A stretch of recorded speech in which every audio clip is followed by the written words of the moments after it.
Hey guys, do you like breakdowns of your favorite shows? Check out our new show, Watch Club, where we break down shows like Westworld and some of your other favorites. Enjoy! Welcome to MojoTalks, and this is Watch Club, the show where we break down the biggest stories on TV. I am your host, and today I am joined by Rebecca, the most famous voiceover artist at WatchMojo. So Rebecca, thanks for joining us. Thank you for having me. And if you guys are watching this show, then you want a big recap on Westworld Season 2, Episode 4, The Riddle of the Sphinx, which was written by Gina Atwater and Jonathan Nolan, and directed by showrunner Lisa Joy. It was her directorial debut, and a lot of people are actually calling this perhaps the best episode of the series. That's high praise. It is very high praise, yeah. There are a lot of reveals in this one, lots of big happenings. I don't even know where to start. It's pretty crazy, right? Yeah. But let's start with our favorite moments.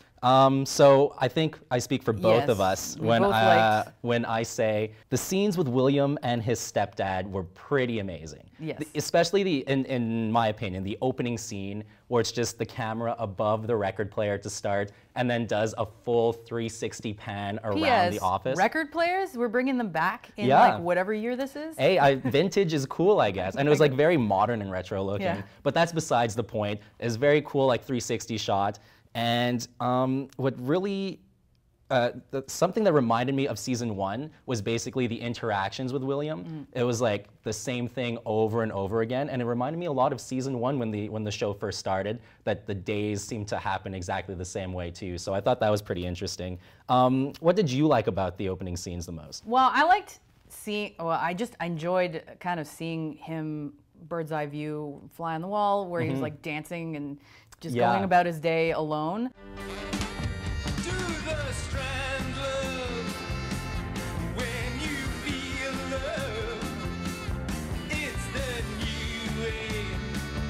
I also thought it was really interesting, okay, bear with me, is suffering the key to consciousness for the hosts, okay? And the reason I ask that is because for the Delos robot host to not malfunction, did William have to tell him all this bad stuff like your daughter's dead, you know, your son's dead, everybody's dead, your wife's dead, and you know what I mean? Yeah, so, I and think then after that he kind of got out of the stuttering, and I mean he started tearing up the room. But yeah, apart from not being able to put words together, it was like it was very human reaction, right? Yeah. Yeah. So was that the key to getting him over that plateau that they were talking very about? Very interesting. I think it's very interesting. I just want to point out also just how evil William comes across in those scenes too, you know? I think he's the big bad, but that's a whole other story. It's interesting you say that because I want to mention something later on in the show where there's a good deed that some are calling. So we'll talk about that. Wait, can I just say, I'm also wondering what disease Delos had because they never say it. See, we were talking about this backstage before. I just assumed it was cancer, but it probably goes a bit deeper than that. Yeah, because like, would he have defunded cancer research in whatever year this is? It's very possible, I but suppose. I think the main gist of that, it totally went over my head, but the main gist of that is to tell the audience like, hey, this is a disease that we're not very familiar with. It does. Also, you wanted to talk about this. I was very happy. Yes. Elsie's back. Elsie's Yay. back. There's more swearing in the show, and we're all going to be happy about it. Yeah. What were they building here if not hosts? Same hardware, but the code is different. The language, not code at all. Not really. Yeah, also I feel like she took Bernard being a host like really well. She's just like, damn, okay, let's do this. Yeah, especially considering that he tried to kill her. But I mean, they always had a great relationship, and I think she understands the fact that Ford had so much influence on everything in the park.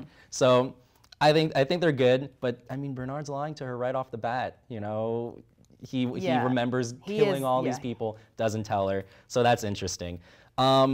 So the Man in Black's good deed, we spoke about it a little bit before. That was one of my favorite moments, just because those flashback scenes of him with Mr. Delos, you just see like, you can see him transforming kind of into like this bad, evil person that he eventually becomes in the Man in Black. But the good deed is when his friend is kidnapped by the Confederados and he forces his wife to walk over with that little shot of nitro. I just love that he's like, you know what? what I'm doing, it might not be the best thing. It might be pretty bad, and I'm not going to let my friend die here or have his wife kill him because it kind of reminded him of his own wife. Exactly. His own daughter, yeah. Yeah, and I liked the whole forcing him to drink the nitro, shooting him in the head, and his head exploding because I mean a little dark. But it's HBO, it has to be violent. And it reminded me of season 1 when they fill those dead bodies with all that nitro and they put them on like the wagon, send the wagon on down, shoots it, explosion. So it was a nice little callback to season 1, I Teddy think. should have killed that guy is basically my point. Yeah, yeah, totally. He's and I'll mention this, you'd predicted it, I'd predicted it. I think a lot of people predicted it, but yes, the mystery woman is, dun dun dun, William's daughter. Big surprise. So yeah, big surprise. I was pretty happy that it happened because it's gonna push the story along very well.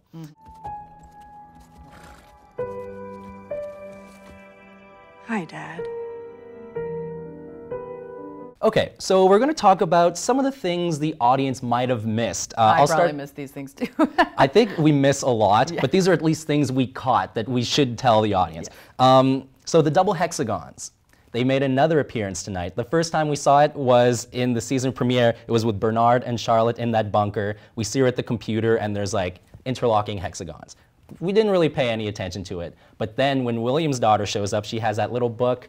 She's very secretive of it. She opens it up and on the map she has that little thing drawn on. And again today, Bernard is with Elsie, and they find the secret bunker in that cave, and as they enter, there's a big like silver sliding door, and on it the hexagons are there with the number 12 in the middle.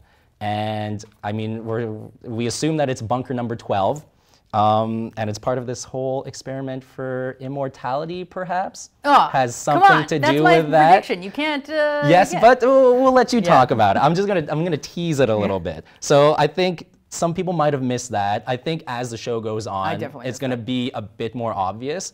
But remember that, guys. So yeah, and that's basically what I think the audience missed. Okay. What about you? Well, so you know that part where they're with the Ghost Nation, and there's that couple, and she's like, "Oh, you had to have your, your fantasy experience." Yeah. Well, that's the same couple that was in the pilot, I think, where they, that guy shot Armistice maybe, and Hector. They were doing Lee's kind of storyline, and they just kind of went completely off the book. And Lee was waiting for that speech to happen, and then they just shot him.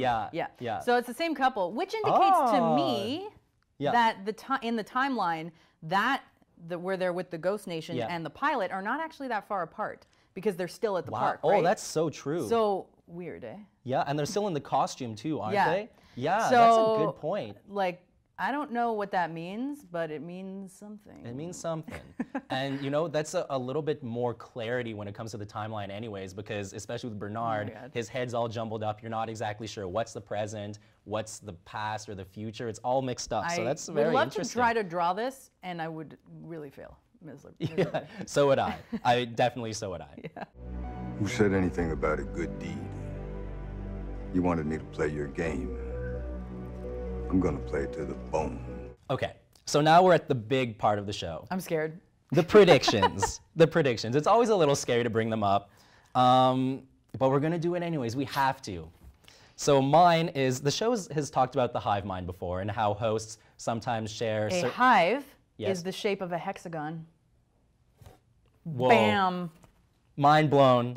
What does that mean? I don't know. Oh my God, I need to change my prediction here right now. That's pretty crazy. I know. Okay, but the show's talked about hive mind, how hosts kind of share same ideas and stuff like that.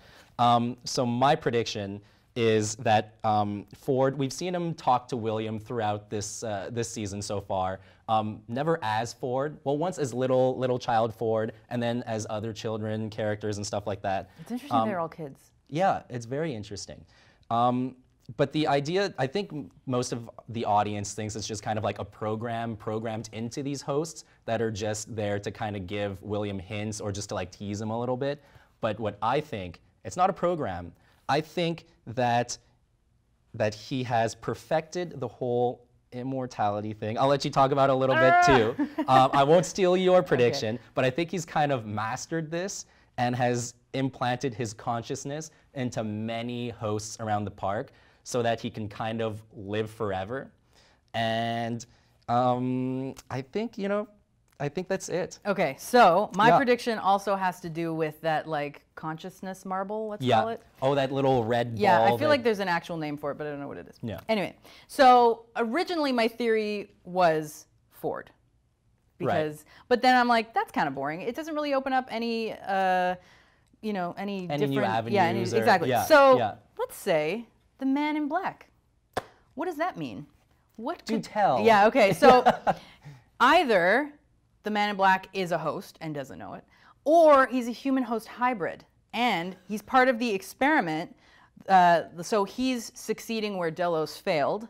Okay, there you And Ford's narrative is the Man in Black's trial run to see how long his body lasts and what it's capable of. Okay?